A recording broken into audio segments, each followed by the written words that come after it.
How y'all doing today? Good. All right, cool. I'm very loud, as you can already tell. So I believe in energy, right? I believe you put in what when you put something in, you're gonna get the same thing out. So if you put in 100%, you're gonna get 100% out. So in every presentation I give, and every talk that I have, I like to give it 100% because I want you guys to take away 100% as well, and then you're gonna get out 100%. So again, if you put in 100%, what percent are you gonna get out? You guys are amazing. You're smart. You're gonna go places. All right. So yes, as he said, my name is Monty Grant. I do work for Chick-fil-A here in Red Oak. Jeremy Trojic is my operator. I worked for Chick-fil-A for actually 6 years. So I am all but the young age of 23. I started with Chick-fil-A when I was 15 in Arizona, in my hometown of Arizona, Flagstaff, Arizona. I started out as the cow. Yeah, that. I didn't think my job was that funny, but thank you. No. So actually, it was. I was in literally like a cow costume. I had the ice pack on, and every event that we were at Northern Arizona University. We had a contract with the university. We also had a contract with the local school district. And at every event that we sponsored, I was there in the cow costume, doing my little stuff, getting them all excited and loving Chick-fil-A, right? When I became 16, I decided to move in the store. As you can tell from my loud voice and as I like to talk, I'm a people person, right? So I wanted to be in store. I wanted to actually have people see my face and not just be behind a mask. So when I became 16, I moved in store, and the story's been written every day. I worked for Carmenza Moreno, who is one of the first female Hispanic operators here in Texas. And so this is basically how determined she is. When she got her remodel, she met with Dan Cathy, who's our now CEO. Truett Cathy was our CEO, and his son took over after he passed away. She met with him one-on-one. Now, usually an operator, when they come to you with a remodel, that means you've done X amount of sales, all this, all that, right? And they say, hey, we're gonna remodel, but they kind of tell you what you're gonna do. Well, Ms. Moreno sat Dan Cathy down, her CEO, and said, all right, this is what we're gonna do for my store. And basically told him what the plans were gonna be. And he either had to do what she says or change her as an operator.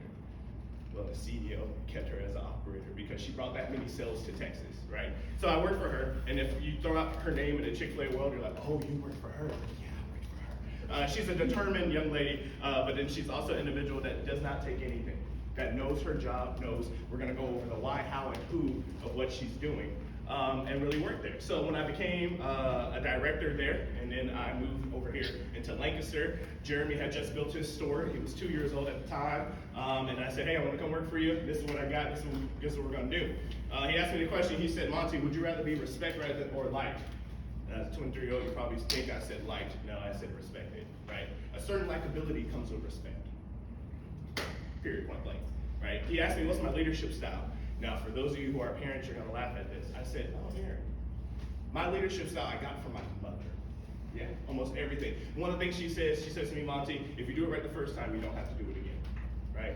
Stuck with me, I believe in that. I tell my team members that all the time. If you do it right the first time, you don't have to do it again. One thing that she also used to say, which is not a good leadership style, but she used to say, if I find it, can I punch you? Right? I used to go in the refrigerator, she used to say, Monty, get the milk from the refrigerator. And I said, Mom, I don't see it. She'll say, if I find it, can I punch you?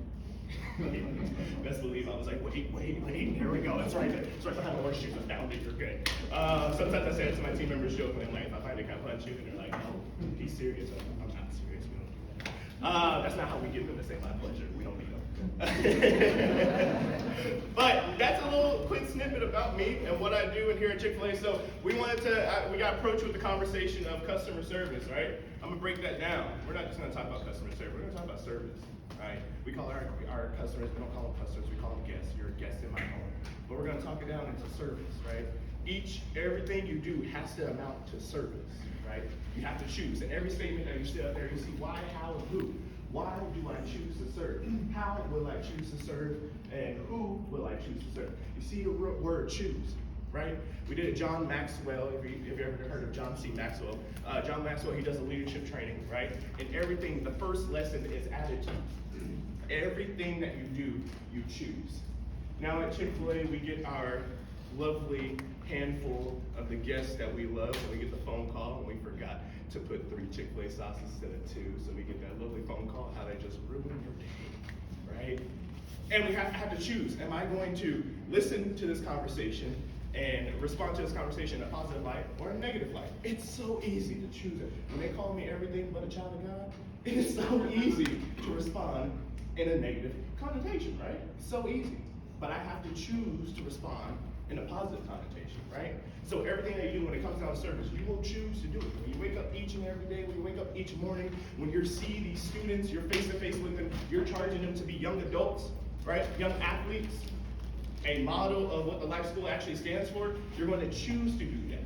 No one's making you. You're choosing to do that. And you have to also share that thing with them as well.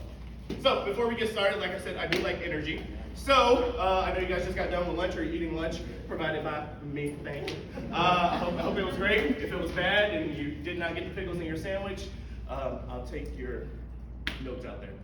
No, I'm kidding. No, we would love to see how the service actually went, things like that. But I'm glad you guys got breakfast. I'm glad you guys got lunch. So real quick, I don't want you to get sleepy. Stand up. Imagine if your athlete said, "Oh, this is what they get right there."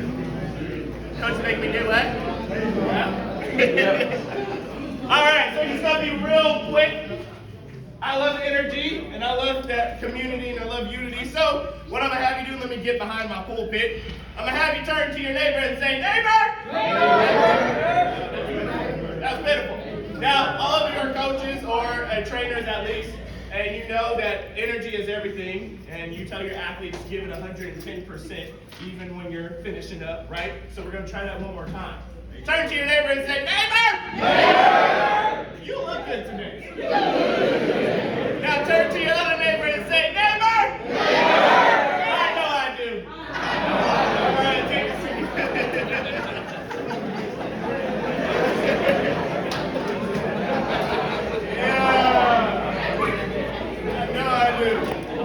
Some of y'all said neighbor, I heard the organ playing right behind you. I was like, oh, shut up. All right, so we're going to start out with why. So we're going to start out actually with a story of the postman. There's a postman named Fred. There was an inspirational speaker I listened to a little bit ago, and there was a postman named Fred, right? He had recently moved into his house, and he got like this knock at the door. He opened the door, and there's this postman, Fred, standing there. He was a little short guy, had on his USPS uniform, and said, "Hi, mister, I'm your postman, and my name is Fred." Now, the speaker was a little bit, perturbed, because he was like, "I never got an introduction to the person who delivered my mail," but okay, thank you. He said, "Hi, Fred, my name is so-and-so, and how are you doing today?" He said, "I'm doing great." He was like, "So what do you do for a living?" Fred asked him. He said, "Well, I'm an inspirational speaker." Fred said, "That's actually very important, because I need to know your schedule. I need to know your schedule to see when am I going to deliver your mail." He said, "So what you should do is just give me your schedule, when you're going to be out, when you're going to be home, and I'll deliver your mail all the times that you're here." Right? The inspirational speaker looked at him and was like, what do you mean give me my schedule?" He's like, "No, you just put it in, my mailbox." He was like, "I got a mailbox right there. I just put it up. You just put it in my mailbox, and we'll leave it like that." He said, No. You don't understand. If I keep putting mail in your mailbox, it will overflow. Therefore, burglars will know you're at home and go rob you, right?" So he was like, "Okay." Thinking about it, he said, "Well, how about this? Let's make a little leeway here, Fred. When I'm not here, and if my mailbox overfills, then you just don't put any more in there to hold it." Fred said, No. How about this? If your mailbox fills up to the point where I can't close it, I'll take some of the mail out, and then I'll put it on your screen door that has a little latch on it. Now, when that fills up, I'll put it on your mat. And then when that fills up, I'm gonna hold it until I see you next, right?" So he's like, "Okay." So a couple months went by. He was in and out. And he came back home to find his doormat missing.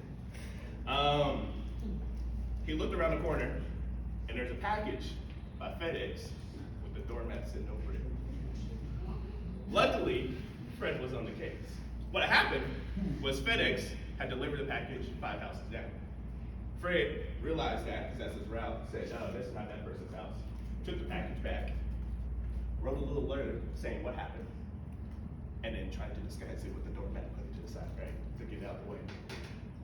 Christmas came by, and he wrote a letter to Fred. He wrote a thank you letter to Fred. Fred, thank you for everything that you did. You held my mail at that point in time. You did everything right. And then Fred sent him a letter back. Now, they lived at 2 different towns, right? Now, even though Fred would be his mail carrier and be delivering his mail to his house, Fred also understood it is against the law, it is actually against the federal law, to put a piece of mail in a mailbox without a stamp on it. Now, even though Fred was the mail carrier and literally taking it, he's doing his job. Fred put a post-it note on it, put a little stamp on it, right? Fred went above and beyond to make sure that everything was done. The inspirational speaker goes to say that he got even scared to really tell that story through all his speeches because he was afraid that USPS is going to tell him, stop what you're doing, you're going too far, right? But we also, when it comes to this ultimate experience, when it comes to this ultimate guest experience that we're going to be giving our athletes, that I give my guests each and every day, the first thing that I must understand is I must understand my why. It's the golden circle mentality, right? It's easy to work from the outside in, but rarely do people work from the inside out, right? See, the last one is your who. We can all identify who, right? Who are you serving? The kids. We all know that, right? But why are we serving? That's where we're going to start out first, right? So if you don't have a piece of paper, get out a piece of paper. If you have a phone, whatever, get that out.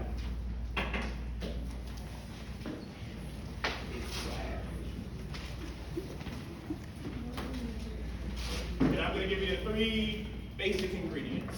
We're going to start with why, how, and who. So let's start with why first. Why do I choose to serve?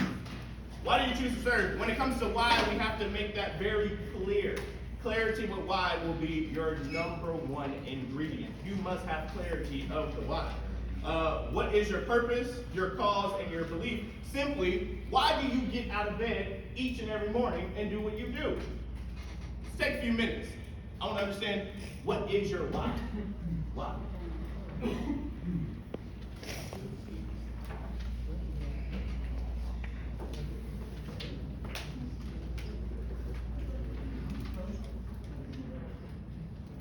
And it's not cheating, it's using your resources. You can talk to the coaches right next to you. Don't say that out loud.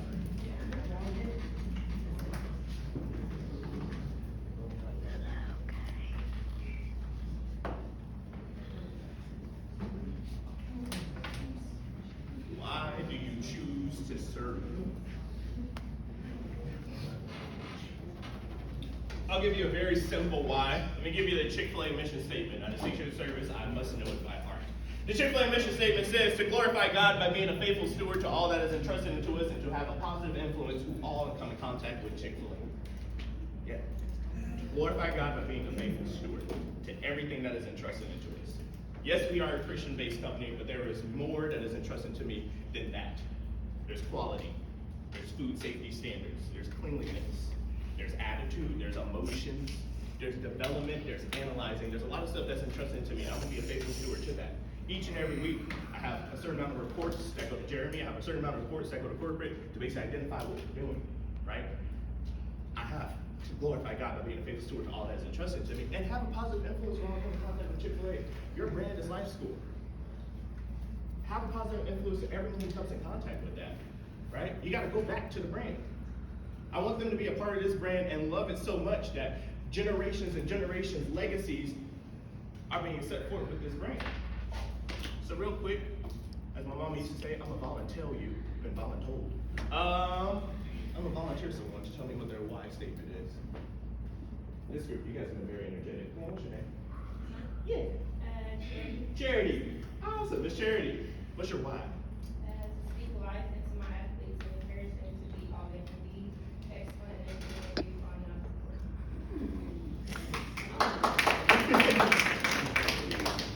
I don't know how you can follow that up, but you are. Good job, Charity. Thank you. My man in the back with the white Nike Polo, second row. I'm looking dead at you. Yeah, you looking around. I know you're looking around. You were behind you. I got a laser pointer, you know how to get it. My why. Your why? What's your why? So my why is basically just to motivate young men to be better than how they were when they came to me. Absolutely. Another round of applause. group. Blue's my favorite color, and you're wearing multiple shades of blue. Go for it, Well, man. I just said to fulfill my purpose, to inspire youngsters, and to make a positive difference in their life. There we go. Oh, No round of applause. Beautiful, beautiful. That's exactly what your whys are going to be. Why are you going to do it? Why are you going to do it each and every morning? Now, again, it says, why do I choose to do it? Now you have understood your why. Now that you've written down your why, understand that now it's a choice every single morning is to do that why, right? You're setting it out. You're setting out what your purpose, your cause, and your belief is going to be. So post that up in your office, at your home, right above your ceiling when you wake up. That's the first thing you see. But post it because that is your why. That is your cause. That is your belief. That is your purpose to do what you're going to do. So understand that that is your why now. And this is what you will choose to do each and every day. So now we'll go down to the how. How will we choose to serve? How will we do it? All right? So when it comes to how, when we talk about clarity, when we talk about why, we talk about clarity, making it very clear, okay? Now when we talk about how, we're gonna talk about the discipline of how. You have to be disciplined to do this each and every day. Now that I understand why I'm going to do it, let me set forth an action step, right? Usually in some insignias or in some businesses, you have the building didn't agree with me on that one. So usually when you have insignias or you have some emblems, right, you have 3 words, 3 nouns, right? Integrity, honesty, you have those things that are going to be kind of the purpose or the mission statement, right? But when you think about how, you want to turn those now into verbs, action words, right? We all know what verbs are, I hope we do, right? All right, action words. We want to turn those into action words. How are we now going to execute our why, right? So when we talk about how, we're going to talk about discipline and accountability, right? Now with your group of coaches, you have to hold each other accountable to now this is what we're going to do. This is how we're going to do it. Now that we understand why we're going to do it, this is how we're going to do it, right? I'm pretty sure your athletic director has a mission statement for you all or has a mission for you all or a vision for you all, and he holds you all accountable. We agree with that. We hold you, that's a good noise. He holds you all accountable to making sure that you're going to do it as well. So the discipline also comes with accountability. For passion to survive, it needs structure. Basically, for your why to survive, it needs a how. Passion without structure is a very high ingredient to fail. We got the passion, we understand why we're doing it, but we don't have structure at it at all. It's gonna fail, right? When we think about Martin Luther King Jr. and the Civil Rights Movement, we understood why we were doing it, but we had to figure out how. And with that, we had the products of the Million Man March, a peaceful protest that march for civil rights. We understood how we were going to do it. Right? It took some tears, took some blood, took some sweat, but we understood how we were going to do it. Right? Well, anything that has gone on, if it does not have structure, it will not be accomplished. Right? So, one thing to talk about how is within how, I'm a Cancer. Some of you are like, ew. I'm a Cancer, right? I recently just had a birthday about 3 weeks ago. Thank you.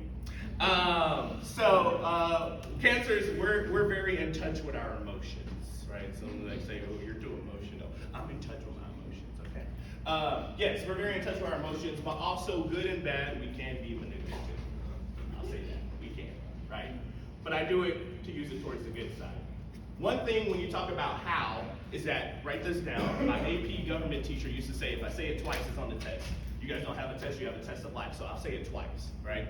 The most important thing when it comes to how is you manage emotions. I'll say it again. You manage emotions. Right? By being a person who loves speaking, but also being a very manipulative person, I can say things and do things to get a certain amount of outcome that I want. From my team members, being like I'm manipulative. From my team members, I can get a certain thing, right? I can say things in a different certain way to get this reaction out of them, to get them working this way, or I can say it in this way to get this reaction, do it that way. I use it to the best of my ability. Sometimes it does not happen, there's very few, but most of the time it works to the best of my ability. I manage emotions. I told you my job is to develop and analyze. That's what I do with my team members each and every day. I develop them, I develop the store, I analyze sales, and I look at, well, hey, where can we go? I also analyze the team members to see where can they go as well, right? So we're gonna choose how will we choose to serve? We're gonna manage emotions. I want you guys to focus on managing your team's emotion, right? You're down, it's halftime. How are you gonna go in the locker room? What is that talk gonna be like, right? What are you going to say to get them to go in the direction that you need to do? Are you going to give them the opportunity to talk to each other, or are you going to start saying something that can get them to talk to each other? Right? What will you do? You manage emotions at that period of time. You choose to say something to get them to act a certain way. Right?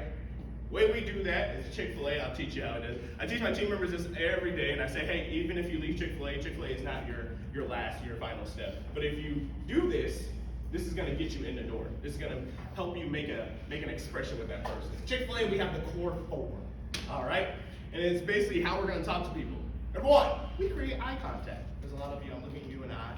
Yes, there's a little trick. I also look in the middle of this right here. It looks like I'm looking you in the eye. Because sometimes everyone's eye, this eye gets moving that way. I don't see that. Get followed that way. I like to follow one eye, the other eye's still right over there. But yes, so we create eye contact. The next thing we do is we share a smile. Third thing we do is we speak enthusiastically. And the fourth and final thing we do is we make a connection. Right? In every wonderful place you've been, Chick-fil-A, that's an example, right? We probably made a connection with you. We hope that we made a connection with you, right? It's something, if I remember Miss Charity, I remember, hey, she works for Life School, but I also remember her order. I remember what she wants and what she doesn't want, right? And so we make that connection by doing that. So by sharing eye contact, sharing a smile, speaking enthusiastically like I know what I'm talking about, right? And then finally making a connection, that's what I'm choosing to do, right? So that's one of the keynotes to Core 4. Now the next thing also with Al is choosing to have teamwork. You'll have a list of coaches already that you work with. Teamwork, when the organization grows, teamwork becomes most successful, becomes physically impossible for one person, one individual, to make a major decision and will continue on the passion. Therefore, when you have teamwork with those that you trust, you are able to express that why and make the why more clear, and therefore you'll be able to exert the how.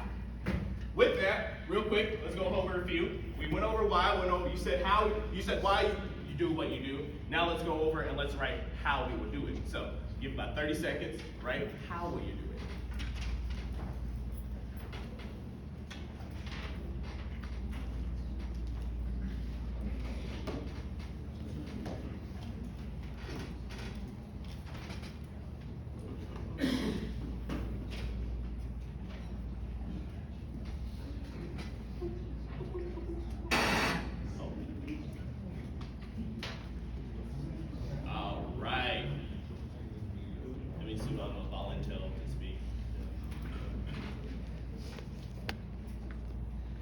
Madam, you said hello to me earlier, and that's what you get for saying hi to me. How will you do it? What's your name first? I'm sorry. I'm Latamra. Latamra. Okay, how will you do it, Latamra? How will I do it? I took a note from your mission is be a good steward. My why is to be the champion that I had as a child, and that is to be a good steward and doing that. You got champ. The blues are just wonderful over here. My man in the back with blue. Yes, sir. You. Yeah. How will you do it? Be a servant leader. Okay. What's your why, real quick? My why is, I'll put it down, hold on, shut that up. Enjoying helping people succeed. So in order to help them succeed, I gotta be able to, I tell the kids all the time, cause we deal with a lot of ego all the time. So it's like if I build up others, I end up getting to higher heights. So if I can build up other people, I'll end up going further myself. Awesome. Round of applause for volunteers. Now we understand the how. Now let's go to the last one. Now before we go to the last one, here's a little quick insert of funny. Every day I start my shift, I start with a dad joke. I just love dad jokes. They're amazing. I love them. So real quick, I'll give you a dad joke. Where did Captain Hook get his hook from? The secondhand store.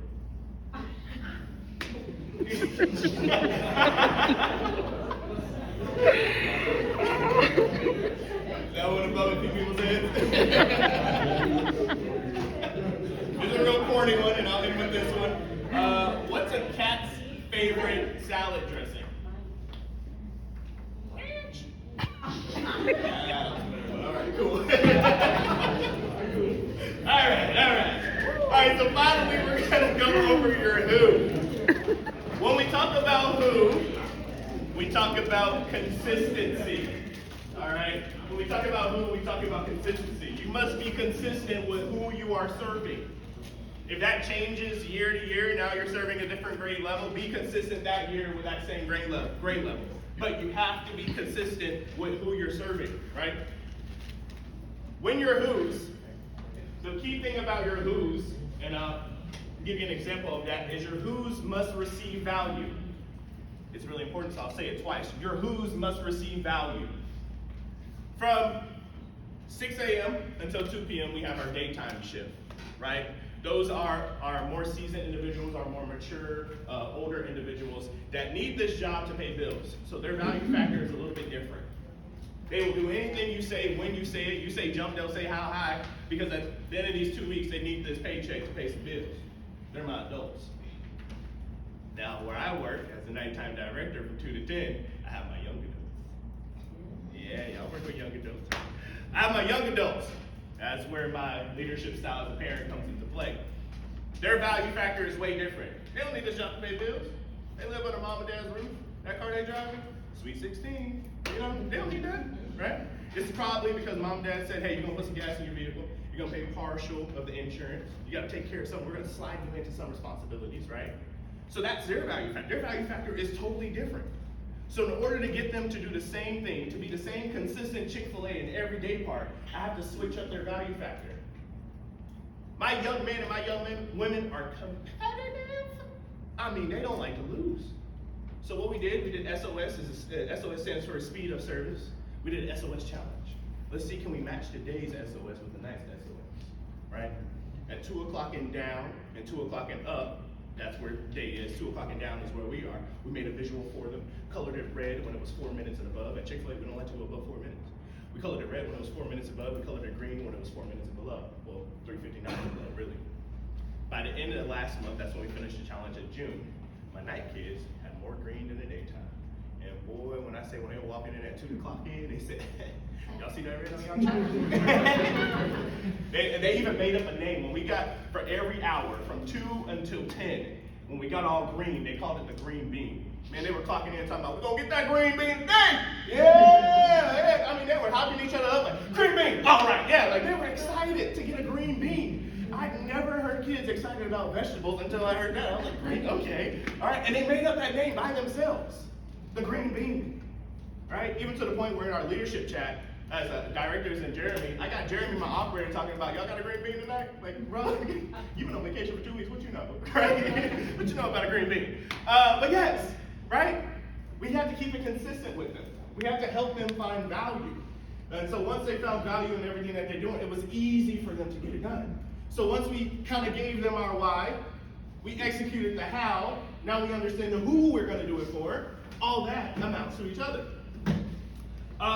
When you also receive value, you choose to educate them. Now, in Chick-fil-A, final thing, we call them raving fans. Raving fans are individuals who know the brand, have expectations of the brand, and will pay full price, that's the corporate definition, because they know everything that they're getting is consistent, right? At Chick-fil-A, we have a recipe for everything, because we want you to have that consistent taste. Never should you come and like, ooh, this spice sandwich a little bit spicy today. It's gonna be the same spice as it was today, the other day, and what the Bible said, forevermore. There we go. Yeah, there we go. So, we understand with the who, right? We keep it consistent, and we have our raving fans. Now, probably at the end of my speech, when I leave, and you may see me at Chick-fil-A or anything like that, you may say, you're the guy who told the dad jokes, or you're the guy who told the story about Fred the Postman, right? Humanly, we don't remember much about the words. Unless you write things down, we don't remember much about the words. We remember much about the stories. We connect to the stories, right? Go to a campfire, tell spooky stories, or marshmallows. You're gonna tell stories. Your ancestors, when you get to the family reunion, they're gonna tell stories about the past, right? We connect to the stories. So I ask you this question and write it down. With your who, what stories will they tell about your brand? What stories will they tell about your brand? Finally, with communication, UCLA did a study and figured out that communication is breaking down into 3 things. Breaking down to your body language, your tone, and your words, right? Your body language, your tone, and your words. Can someone really quick volunteer yourself What do you think is the highest percentage of communication? Body language, tone, or your words? Oh, you guys are smart. Yes, body language. Body language is about 50-something% of communication. What will be the next one? Tone is about 30-something%. And finally, is in a single digits, either 7 or 8, is your words. Basically says people pay less attention to what you say. They pay attention to how you're doing it, right? So when you talk to the who, and when you help them understand, you help them find value in everything that they do, you have to understand that we're going to execute that as well, right? So that's really it. When it comes to elevating the ultimate experience, your 3 main ingredients are going to be why, how, and who. And when you execute these, maybe not perfectly, but to the best of your ability, you choose each and every day to understand your why, execute your how, and to do it to the who, you're gonna have a successful brand. You're gonna have a successful anything. But we have to choose to serve. Each and every day, you have to choose to serve. You have to choose to be a faithful steward to everything that is entrusted to you. So I challenge you that when the year starts, when the season starts, sit down with your team and figure these things out, right? Hold them accountable. Help them find value in this product that you're about to give them, right? You're the coach. It's your product. Help them find value in that. Create legacies, and then bring them back to life soon. Yes. All right. My name is Monty. Thank you.